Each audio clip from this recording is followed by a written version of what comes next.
Warahmatullahi wabarakatuh. Alhamdulillahi ala ihsani wa syukru lahu ala taufiqihi wa amtinani. Asyhadu an la ilaha illallah wahdahu la syarika lahu ta'ziman sya'ni. Wa asyhadu anna Muhammadan abduhu wa rasuluhu da'i ila ridwanih.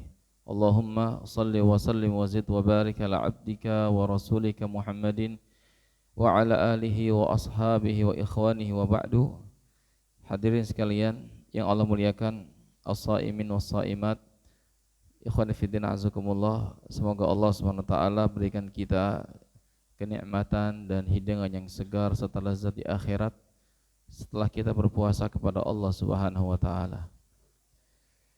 Salawat beserta salam tak lupa senantiasa kita curahkan kepada Rasulullah sallallahu alaihi wasallam, karena beliau sebagai seorang nabi dan rasul yang Allah utus kepada kita semua, yang kalau kita beriman kepada beliau dengan iman yang benar, maka Allah Azza wa Jalla akan masukkan kita ke dalam syurganya.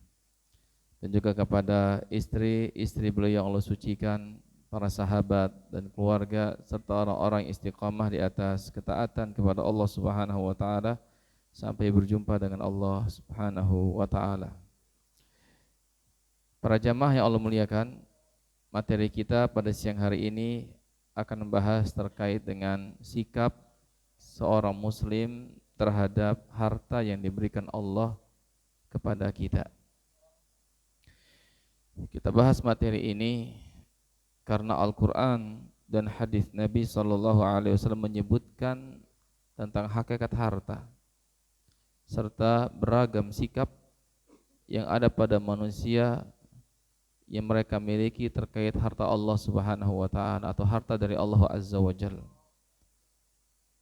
Dan manusia secara umum terbagi menjadi dua, ada yang muslim, ada yang kafir kepada Allah Subhanahu wa taala. Sehingga latar belakang yang berbeda ini melahirkan sikap dan pandangan yang berbeda terhadap harta yang diberikan Allah Subhanahu wa taala. Namun sebelumnya saya akan memberikan beberapa poin terkait arti pentingnya sebuah harta dalam Islam. Para ulama menyebutkan yang disebut harta adalah kullu syai'in ma yamliku banu Adam. Harta adalah segala sesuatu yang dimiliki oleh seseorang, termasuk perkara-perkara yang bersifat remeh. Kayu arak, kayu untuk gosok gigi, siwak bahasa kitanya, itu termasuk harta yang Allah berikan kepada kita. Ya, dan apa yang kita miliki dari perkara-perkara yang Allah berikan kepada kita itu termasuk harta. Sehingga harta adalah sesuatu yang dimiliki oleh seseorang. Itu definisi dari harta. Dan ada kalanya harta itu bermanfaat, ada kalanya tidak. Ada kalanya harta itu banyak, ada kalanya sedikit. Nah, para ulama menyebutkan bahwasanya Islam memberikan satu pembahasan sangat urgen tentang masalah harta, karena harta dan menjaga harta termasuk 5 prinsip yang harus dijaga. Selain menjaga agama, hifdzuddin, menjaga nyawa, menjaga darah, menjaga kehormatan, menjaga keturunan, dan menjaga harta kita termasuk perkara yang harus dijaga. Hifdzul mal. Ya, hifdzul mal. Di samping harta bisa menjadi sebab tegaknya dakwah kepada Allah, tegaknya ibadah kepada Allah Subhanahu wa taala. Karena itu Islam tidak menafikan langgengnya dakwah kepada Allah, salah satunya dengan apa? Dengan harta. Ingat selesai Nabi perang Hunain melawan orang-orang Taif yang dahulunya Nabi dilempari dengan batu. Ya, Nabi dipinjamkan alat perang oleh Sofwan bin Umayyah yang bapaknya tewas di perang apa? Badar. Oleh siapa? Bilal. Nama bapaknya Umayyah bin Khalaf. Rasulullah kasih tenggat waktu kepada Sofwan untuk masuk Islam dan untuk berfikir. Di tengah peperangan, Sofwan datang memberikan pinjaman kepada Nabi berupa baju perang lengkap plus kendaraannya. Selesai perang dan menang, Rasulullah memberikan 100 sampai 300 ekor kambing kepada siapa? Safwan. Bayangkan. Maka dia datang kepada kaumnya, masuk Islamlah engkau. Sesungguhnya aku baru datang dari seseorang yang apabila bersedekah tidak takut miskin. Lihat bagaimana dakwah yang dilancarkan Nabi Shallallahu Alaihi Wasallam, memberikan harta kepada para pembesar Quraisy. Itu membuat lunak hati mereka masuk ke dalam Islam. Bahkan dalam Islam ada ibadah harta, itu apa? Zakat. Apalagi infak dan sedekah. Oleh karena itu Islam datang kepada kita membawa arti penting sebuah harta. Yang pertama, ikhwan azakumullah, harta disebut oleh Allah sebagai al-khair, kebaikan. Ya, Allah sebut harta sebagai apa? Kebaikan. Bahkan kita cinta kepada kebaikan, dan antum hafal ayatnya insyaallah. Apa kata Allah? Wa innahu lihubbil khairi lasyadid. Dan sesungguhnya manusia terhadap harta sangat-sangat cintanya. Hubb syadid, kecintaan yang sangat besar. Dan itu ada dalam hati kita, ikhwah. Secara tabiat basyariyah, tabiat kemanusiaan, Allah ciptakan kita cinta kepada harta. Dan itu bukan perkara yang dicela oleh syariat. Banyak orang-orang kaya dari kalangan orang-orang soleh. Bahkan sebagian nabi ada yang kaya, bahkan raja. Siapa? Sulaiman dan Dawud alaihimussalatu wassalam. Dan Allah tidak cela Sulaiman menjadi raja, sebagaimana Allah tidak cela Nabi Muhammad sebagai pemimpin di bangsa Arab dan memiliki daerah kekuasaan yang sangat luas.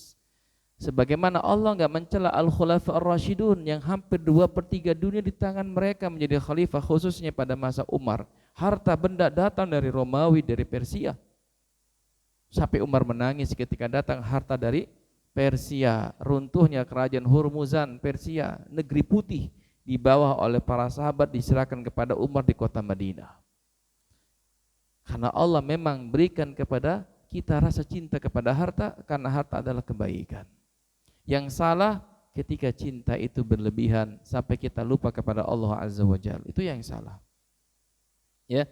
Oleh karena itu dalam materi pembahasan tentang pembagian harta waris, Allah sebut harta sebagai kebaikan al-khair. Itu di papan tulis ada tulisannya.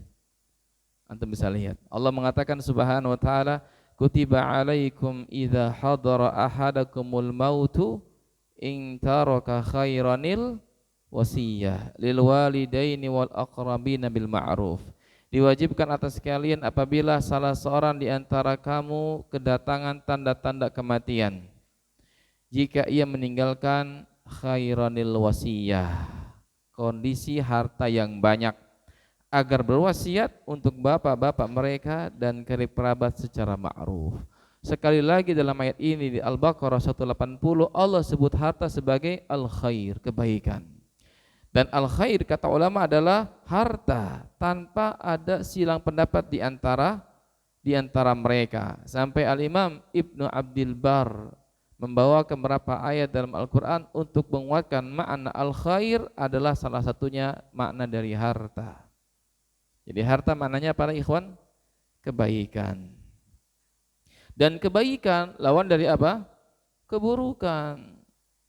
Terkadang secara tabiat yang namanya tidak ada harta dalam kondisi orang itu keburukan, sehingga bisa membawanya kepada keburukan. Dia mencuri, dia merampok dan sebagainya. Oleh karena itu sebagian ulama mereka menyebutkan, di antaranya Imam Hakim At-Tirmidzi, beliau mengatakan al-malu fil asli qiwamul ibadi fi amri dinihim. Harta pada asalnya merupakan pendukung bagi hamba untuk menegakkan urusan agamanya. Salat kita butuh harta. Bahkan antum ingin membeli penutup kepala aja butuh apa?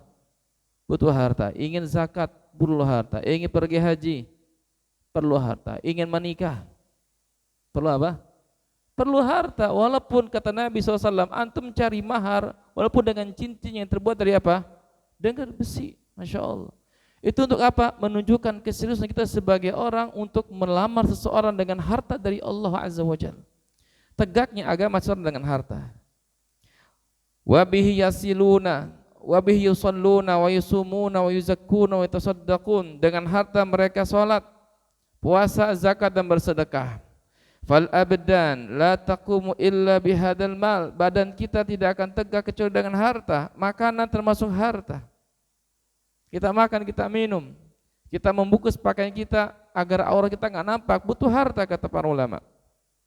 Wa a'malul arkani la taqumu illa bihadzal mal, dan amalan anggota badan tidak bisa terlaksana kecuali dengan harta. Kita puasa, kita makan sahur pakai harta. Kita buka puasa pakai harta kita. Fahadzal mal ala ma wasafna bihuquqin an yusamma khairan li annal khairat bihi taqum. Dan harta yang kita sifatkan dengan seluruh kebaikan ini karena berkumpul padanya kebaikan yang bisa terlaksana dengan harta tersebut. Jadi ikhwan azakumullah, Islam menamakan harta dengan al-khair. Yang kedua, Islam mengatakan harta adalah malun minallah. Harta dari siapa? Allah Subhanahu wa ta'ala. Oleh karena itu Allah sebutkan di kedua ini dalam surah An-Nur surah 24 ayat 33, wa atuhum min malillahi alladzi ataakum, dan berikanlah kepada mereka harta Allah yang telah Allah anugerahkan kepada kalian. Ini bersedekah. Bahkan Nabi SAW pernah berjalan menggunakan selendang yang terikat di lehernya. Selendangnya bagus. Bersama para sahabat, tiba-tiba dari belakang ada Arab Baduy narik. Ditarik selendangnya sampai tercekik Nabi. Kata si Baduy, "Ya Muhammad, a'tini al-mal alladzi a'taqallahu iyyah." Hei Muhammad, berikan harta yang Allah berikan kepadamu untuk diriku. Para sahabat udah geram ingin mukul. Ditarik Nabi sampai bertanda lehernya. Sama Nabi diberikan. Sama Nabi diberikan. Itu harta dari Allah Azza wa Jalla. Bayangkan. Para sahabat menamakan harta, itu harta dari siapa? Allah Subhanahu wa ta'ala. Kalau harta itu dari Allah, ini mengisyaratkan kepada kita bahwasanya jangan sampai harta itu disia-siakan, karena Allah yang memberikan amanah kepada kita.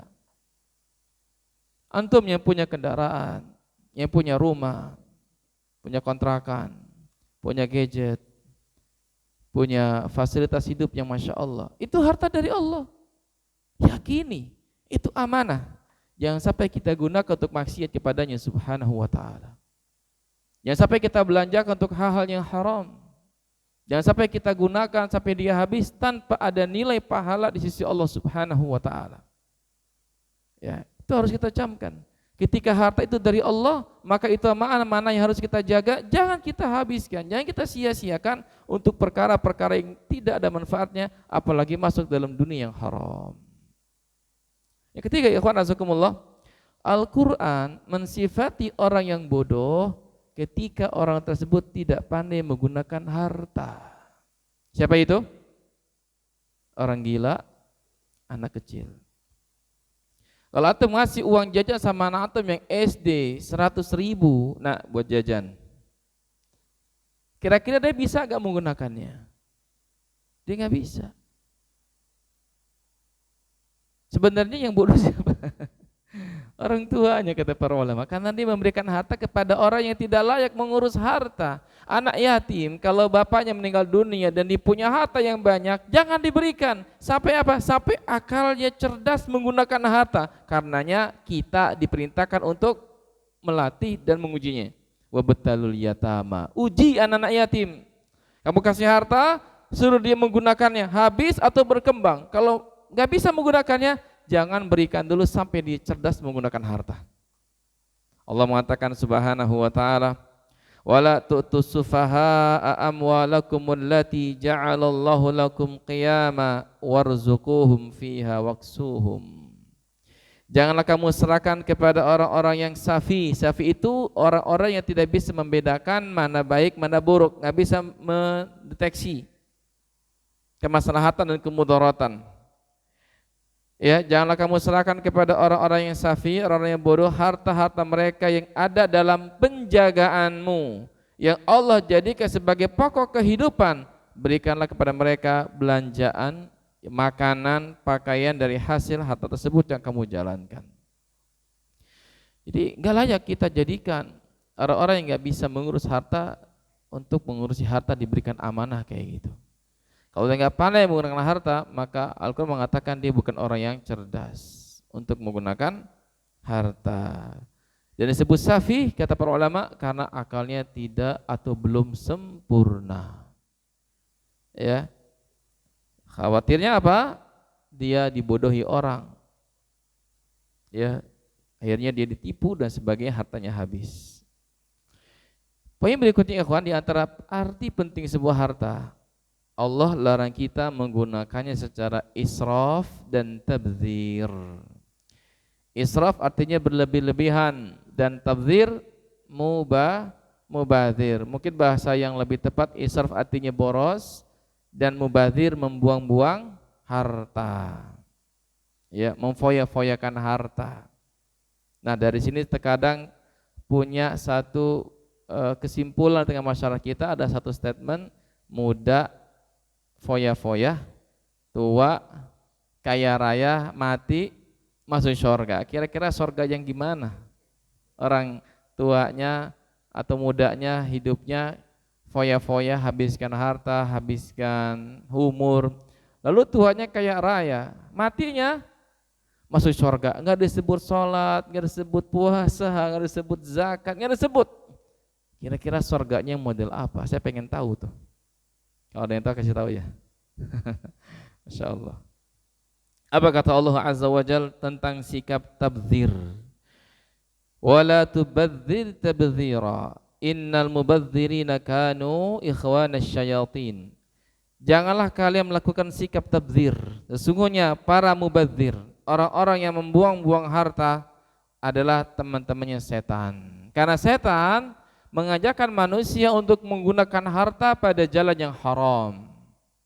Sehingga kalimat mubadzir, menggunakan harta walaupun hanya sepeser, 1 rupiah sekalipun yang kita gunakan dalam rangka maksiat kepada Allah, itu mubadzir dan itu temannya syaitan. Kita gunakan harta walaupun ya beli apa gitu tapi yang haram, murah, kita bisa membelinya. Kita gunakan harta dalam perkara yang haram, itu namanya mubadzir.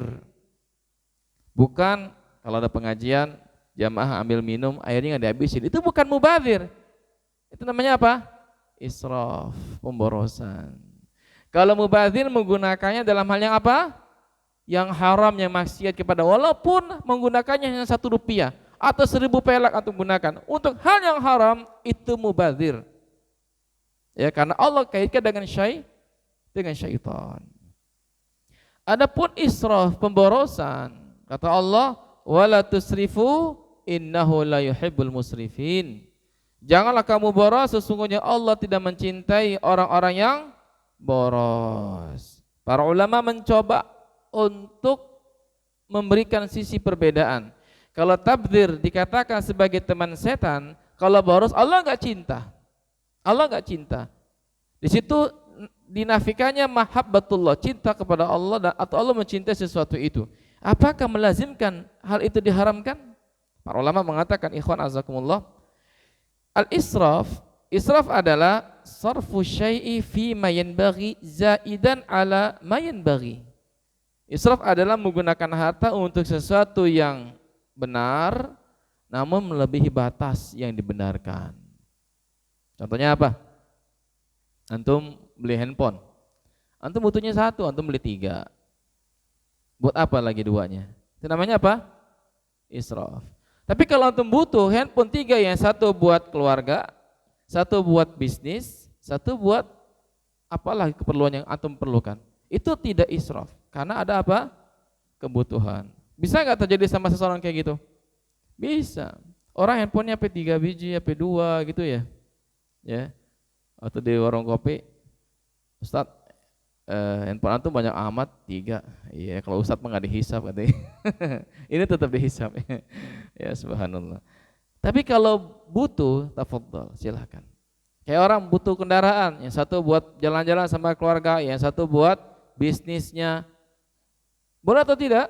Boleh, selama ada apa? Kebutuhannya dibenarkan, itu enggak israf.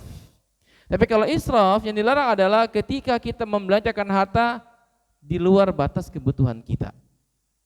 Nanti buka puasa nih, antum beli semua makanan, Masya Allah. Akhirnya nggak dimakan, basi dan akhirnya terbuang. Baru itu namanya apa? Israf, bukan mubadzir. Mubadzir apa? Dalam hal yang haram. Sehingga kata ulama, wat-tabdzir sarfu syai'i fima la yanbaghi. Sedangkan mubadzir adalah menggunakan harta dalam jalur yang tidak benar, yang haram. Walaupun hanya Rp1 antum belanjakan untuk hal yang haram, maka antum berdosa. Ya. Baik, ini yang keempat. Yang kelima, ikhwan azakumullah, harus perhatikan di antara urgensinya punya harta dan ada harta sama kita, ingat baik-baik, harta itu punya nilai hisab. Logikanya kalau antum belanja di supermarket, di Indomaret, banyak belanjanya antum tenteng, pastinya antum akan lama di hadapan kasir. Logikanya, semakin banyak harta yang antum miliki, semakin panjang hisab yang Allah berikan kepada antum. Karena setiap rupiah yang kita miliki ada nilai hisabnya sisi Allah Subhanahu wa taala. Setiap yang kita miliki ada hisabnya. Makanya enggak boleh kita sia-siakan harta, enggak boleh tabdzir, enggak boleh boros. Karena Nabi kita bersabda sallallahu alaihi wasallam, la tazulu qadama 'abdin yaumil qiyamati hatta yus'ala an arba. Tidak akan pernah beranjak kaki kedua anak hamba hari kiamat nanti sampai ditanya tentang 4 perkara. Di antara tentang harta, wa an malihi aina iktasabahu wa fima anfaqahu. Tentang harta ditanya 2 kata Nabi. Dari mana Anda peroleh dan kemana Anda habiskan. Jadi 2 tuh hisab gitu. Anda peroleh harta dengan cara yang apa? Yang halal atau yang haram? Ketika dihabiskan dengan cara yang halal atau cara yang haram, semuanya ada hisabnya. Makanya kita enggak perlu iri dengan harta yang ada sama orang. Kalau kita iri, hasad dengan harta yang ada pada orang, harusnya kita juga hasad dengan kematian dirinya dengan hisabnya. Maka dari sini kalau kita meyakini harta itu akan dihisab oleh Allah, buat apa kita iri dengan harta orang? Karena semakin banyak yang kita miliki, semakin memperpanjang daftar hisab kita di sisi Allah Subhanahu wa taala. Dan itu semakin berat, ikhwan azakumullah. Kata Nabi, menuqisha bil hisab udzibah. Barang siapa yang dihisab dengan cara yang diniqash, itu artinya dijidal sama Allah, Allah tanya atu-atu. Kata Nabi, udzibah, dia pasti binasa, akan diazab oleh Allah Subhanahu wa taala. Jadi yakini ikhwan, harta yang kita miliki ada hisabnya. Sehingga kita benar-benar fokus cari harta yang halal dan kita belanjakan kepada perkara-perkara yang halal. Kemudian di antara pentingnya harta ya kawan, ya maksimalkan harta yang ada sama kita untuk mendukung ketakwaan kita kepada Zat yang memberikan harta. Ya, apapun itu, mobil, rumah, sampai makanan. Lihat makanan yang dimiliki salafus saleh. Di rumah mereka enggak sepi dari anak yatim. Ibnu Umar tiap hari makan sama anak yatim. Ketika makanannya habis dan si yatim baru datang terlambat, dia merasa dirinya rugi. Dia buat lagi makanan dari tepung, diaduk pakai susu, lalu dicampur dengan daging. Maka diajak makan si yatim. Masya Allah. Yang rugi itu bukan si yatim, tapi Ibnu Umar. Artinya apa? Salafus saleh menggunakan harta mereka benar-benar luar biasa, ya kawan. Mereka enggak mau harta mereka itu keluar tanpa ada arti takwa kepada Allah Subhanahu wa taala. Makanya lihat pemimpin mereka Rasulullah SAW ketika menyimpan 2 dirham uang di bawah bantal, habis salat langsung pulang, teringat 2 dirham belum disedekahkan. Begitu pula Aisyah radhiyallahu taala anha ketika dapat jatah dari negara oleh Umar bin Khattab, diberikan harta dari Baitul Mal untuk istri-istri Nabi, 1 kantong isinya uang emas, dirham dan dinar. Maka dipanggil pembantunya, "Fulanah, sini, diambil, kasih si fulan. Kasih si fulan, kasih si fulan." Tanpa dihitung. Sisalah 2 dirham. Kata pembantunya, "Ya Aisyah, jangan kau berikan lagi, saya enggak dapat apa-apa. Coba kalau kamu bilang dari awal, saya berikan untukmu sekian dan sekian." Takwa ya kawan, azakumullah. Kita boleh jadi orang kaya, tapi asal kita takwa kepada Allah Subhanahu wa taala. Apa kata Nabi sallallahu alaihi wasallam? la ba'sa bil ghina liman ittaqa. Enggak apa-apa antum jadi orang kaya kata Nabi, asalkan antum takwa. Karena sebaik-baik harta yang dimiliki seseorang, harta yang ada pada orang kaya yang dia takwa kepada Allah Azza wa Jalla. Karena dengan ketakwaannya dia akan menggunakan harta dalam taat kepada Allah. Dia akan kuatkan agama Allah, dia akan kuatkan segala ketaatan kepada Allah. Dia akan melakukan berbagai macam amal kebajikan dengan hartanya, dia enggak akan sia-siakan ketaatan kepada Allah Subhanahu wa taala. Sehingga kata Nabi, dunia itu Allah berikan untuk 4 orang. Salah satunya siapa? Orang yang kaya yang dia gunakan untuk ketaatan kepada Allah dengan kekayaannya, sampai membuat iri orang yang kedua. Kalau saya kaya, saya akan melakukan hal yang sama dengan dia. Maka kata Nabi, kedua orang ini balasannya sama hanya karena niatnya. Nah, kalau kita mau ngiri kayak gitu tuh, namanya ghibtah. Iri dengan orang yang taat kepada Allah, memaksimalkan dunianya untuk mencapai taat kepada Allah. Iri kayak gini bukan hasad, tapi namanya ghibtah. Dan kita boleh berangan-angan, kalau saya kaya, ini mushola saya gedein nih. Misal, kalau saya kaya saya bangun masjid, kalau saya kaya saya akan sumbang ini, sumbang itu dan seterusnya. Itu angan-angan, nggak apa-apa. Ya, walaupun terkadang angan-angan lebih panjang dari usia kita. Usia kita sudah mentok, angan-angan kita belum kita gapai. Nggak apa-apa, angan-angan yang baik.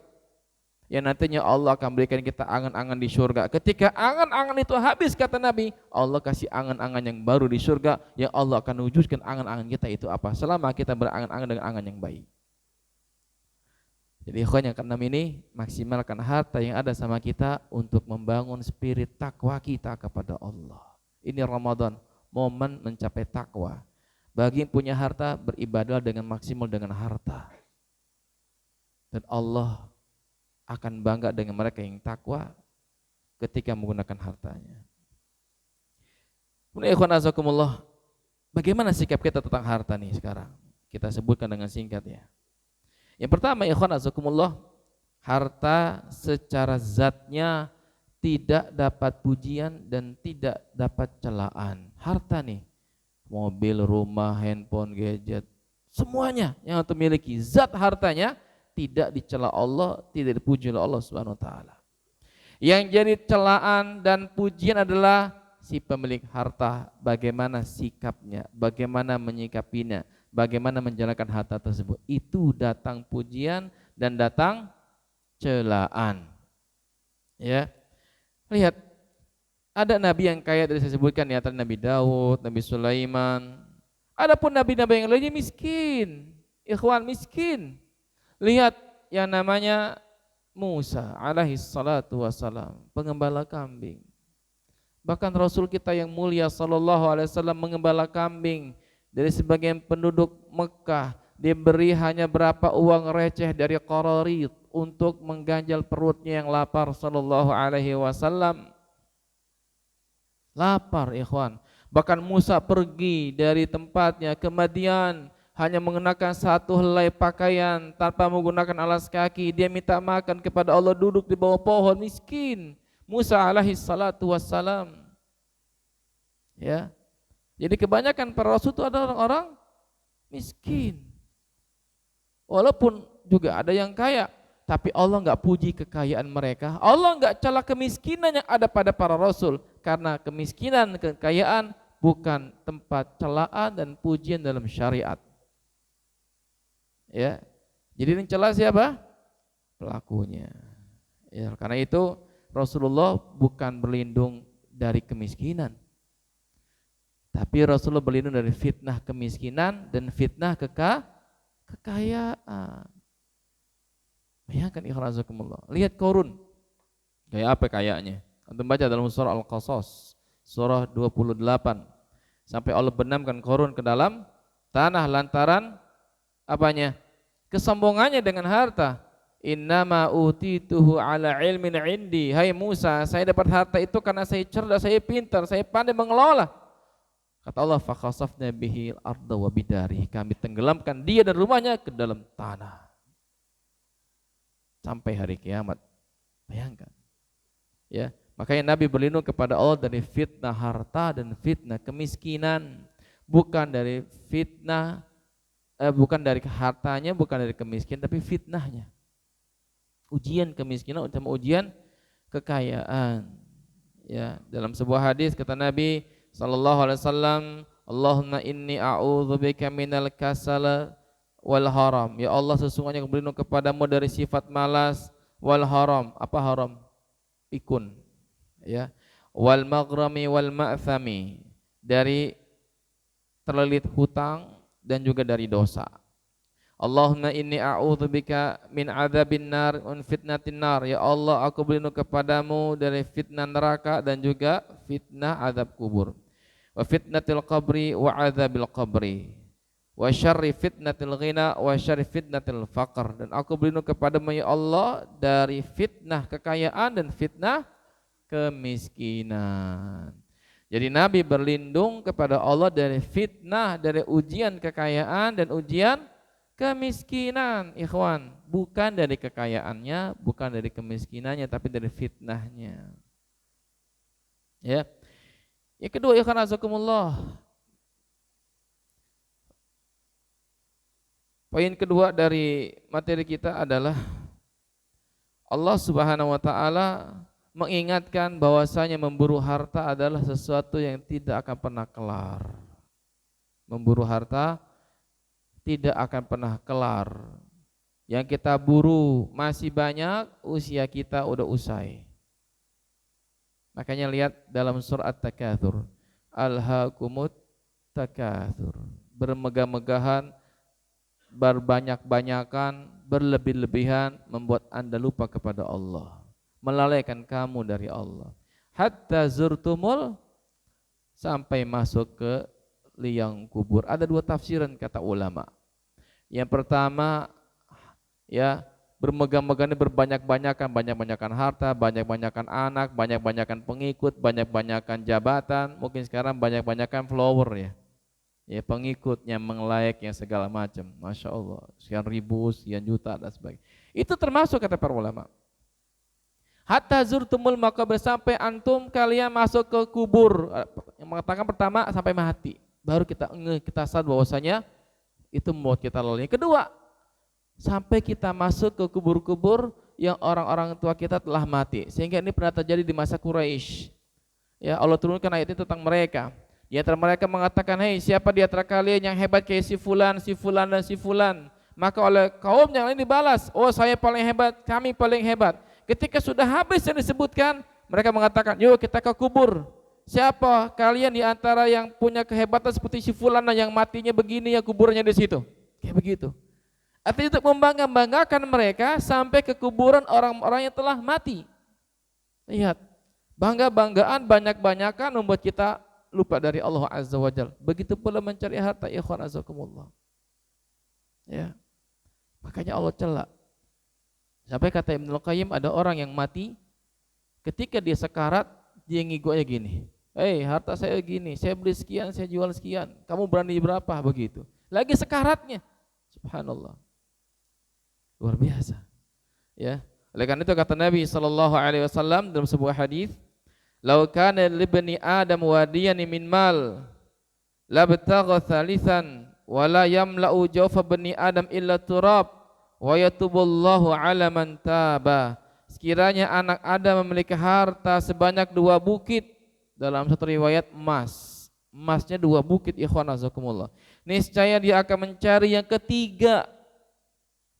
Dan tidak ada yang bisa menutupi perut anak Adam hingga puas kecuali jika ia masuk ke kuburan, artinya mati. Bahasa bebasnya, gak ada yang bisa membuat orang itu puas sampai mulutnya disumpel dengan tanah kuburan. Ini makna letak dari hadis Nabi. Wala yamla'u jawfa bani Adam, tidak ada yang bisa memenuhi perut dan mulut anak Adam kecuali tanah kuburan. Gitu. Artinya sampai dia mati, ikhwan azakumullah. Dan itu isyarat bahwa saya mencari harta, mengejar-ngejarnya terus menerus, terkadang enggak pernah usai, ikhwan azakumullah. Enggak pernah usai. Ya.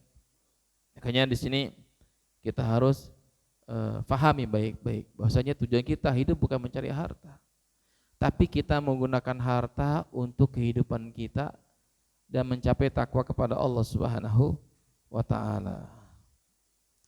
Ya. Kemudian sikap berikutnya ikhwan yang harus kita pahami dalam diri kita. Kalau di antara kita ada yang tergiur dengan harta yang dimiliki kawan kita, sahabat kita, teman kita, atasan kita, tetangga kita, atau bahkan saudara kita, pahami baik-baik bahwasanya ya manis dan lezatnya kenikmatan akhirat enggak ada bandingannya. Bandingkan dengan akhirat, ikhwan. Dunia ini sebentar. Sebentar. Umur kita sekitar 60 sampai 70. Jadi kalau kita merasakan nikmatnya harta sebentar. Enggak ada yang abadi. Ya. Oleh karena itu Allah sifati dunia dengan nama dunia karena dana, dunu, dekat sebentar. Allah sifatkan akhirat, akhir, ujung, tanpa batas. Itu menunjukkan nikmatnya tak terhingga dari Allah Azza wa Jalla. Ya.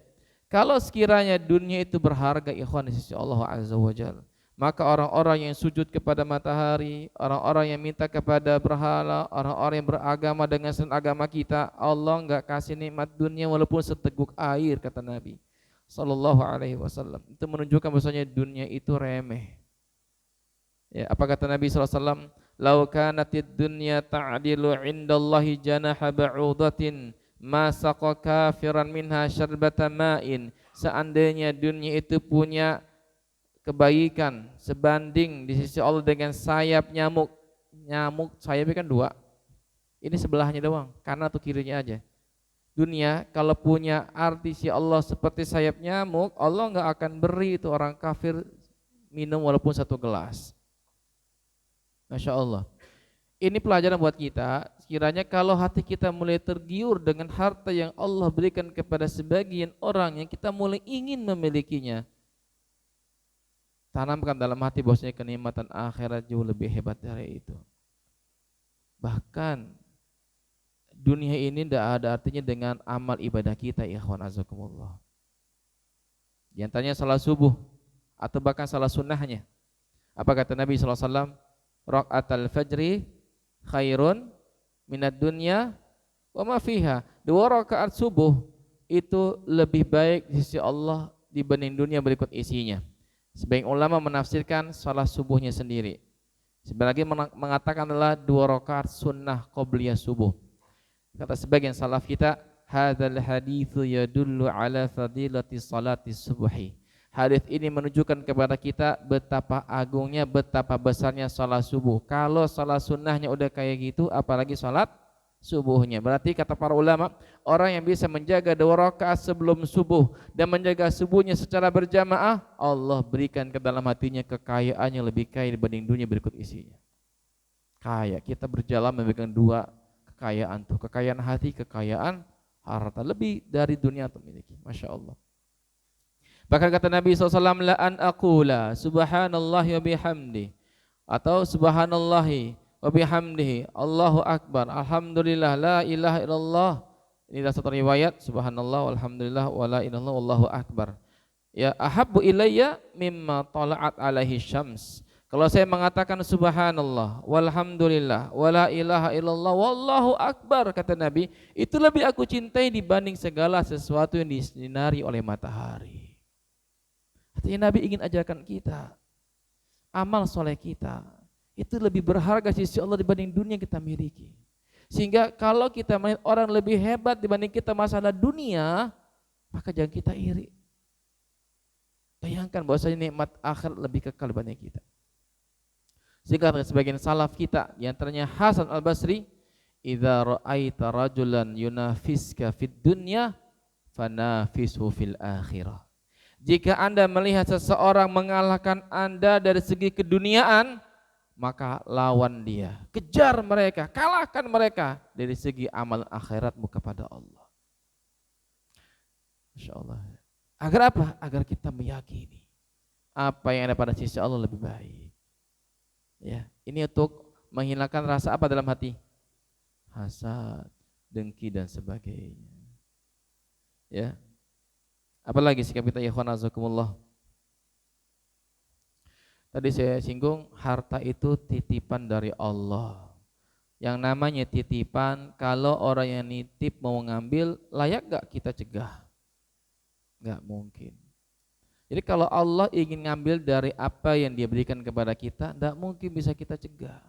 Artinya harta yang ada sama kita satu saat boleh jadi Allah Azza wa Jalla rubah kondisi kita dari kaya tiba-tiba jadi apa? Miskin. Sehingga harta yang memang titipan Allah nggak patut kita sia-siakan tadi. Dan kalaupun hilang dari kita, tidak perlu kita kecewa dengan segala ketentuan Allah. Ya.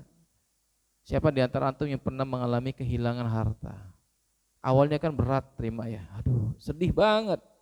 Tapi kalau difahami, harta yang hilang dari kita dengan cara yang tidak halal, misalnya dicuri, dimaling, dirampok, itu tetap jadi milik kita nanti di akhirat. Allah yang akan menyelesaikan. Bagiannya milik kita. Kalau kita mengikhlaskan dan meridhokan harta itu dimiliki oleh dengan cara yang haram, maka sepanjang hidup kita Allah kasih kita pahala. Itu harus kita camkan tuh. Jadi kalau kita merasa kehilangan harta kita dengan cara yang tidak baik, tidak benar, udah belajar untuk mengikhlaskan. Kenapa? Karena bilangan pahala dari Allah terus mengalir kepada kita. Yang nanti di akhirat akan Allah putuskan di antara kita. Insya Allah. Karena kezaliman akan Allah tangani nanti di akhirat langsung.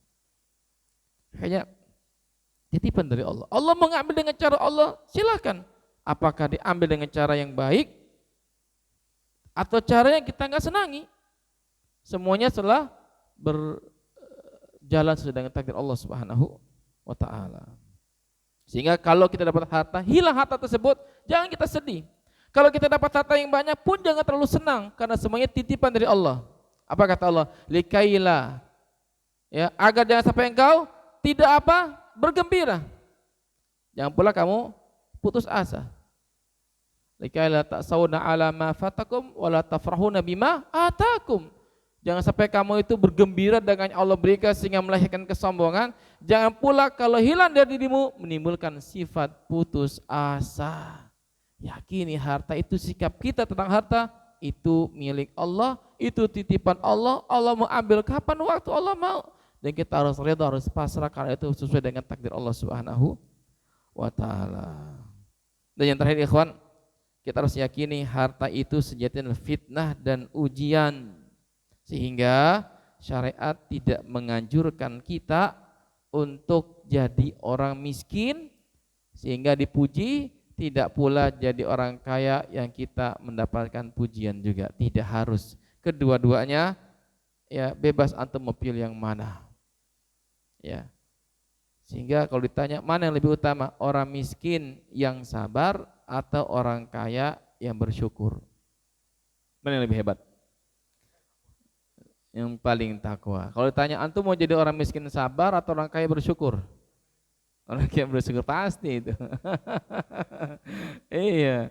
Mana yang paling tinggi derajatnya? Derajatnya ketika ada sifat takwa menempel pada dua-duanya.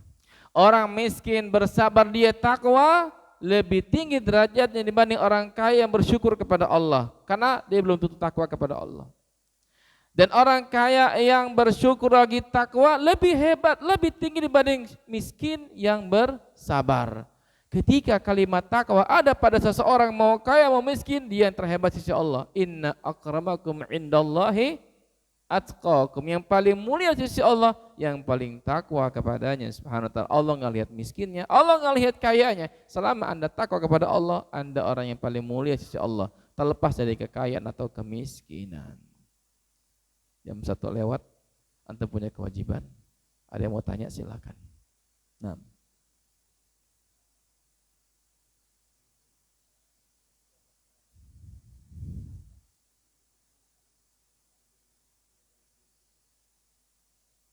Makanannya halal atau haram? Haram. Kata Nabi SAW kepada Ka'ab bin Ujrah, ya Ka'ab, kullu lahmin nabata min haramin fannaru awla bihi. Wahai Ka'ab, daging mana saja yang tumbuh dari perkara yang haram, maka neraka lebih pantas. Sikap kita kalau kita ya pernah memakan makanan yang haram, maka kita taubat kepada Allah Subhanahu wa taala. Dan kalau makanan tersebut baru saja kita makan, Maka ada contoh dari salaf, kita muntahkan seperti halnya Abu Bakar As-Siddiq radhiyallahu anhu ketika dikasih makan oleh pembantunya, ditanya, "Uang dari mana ini?" "Oh, dulu saya pernah pura-pura jadi dukun." Lalu orang ngasih saya, yang saya makan itu, yang saya beli makan itu uang dari hasil pura-pura jadi dukun. Sama Abu Bakar di kolom-kolom mulutnya, dikorek-korek perutnya sampai muntah lebih banyak dibanding yang dia makan. Masya Allah. Jadi kalau kita udah telanjur makan yang haram, kita barang haram, maka belum lama kita makan, boleh kita muntahkan. Kalau sudah lama ya sudah, udah jadi apa? Tahu kan gitu. Ya kita taubat kepada Allah Subhanahu wa taala dan kita bersedekah untuk menggantinya. Lawan dengan sedekah misalnya. Wallahu a'lam bishawab. Ada lagi? Cukup ya? Cukup. Sampai di sini. Subhanaka Allahumma bihamdika asyhadu an la ilaha illa anta astaghfiruka wa atubu ilaik. Wassalamualaikum warahmatullahi wabarakatuh.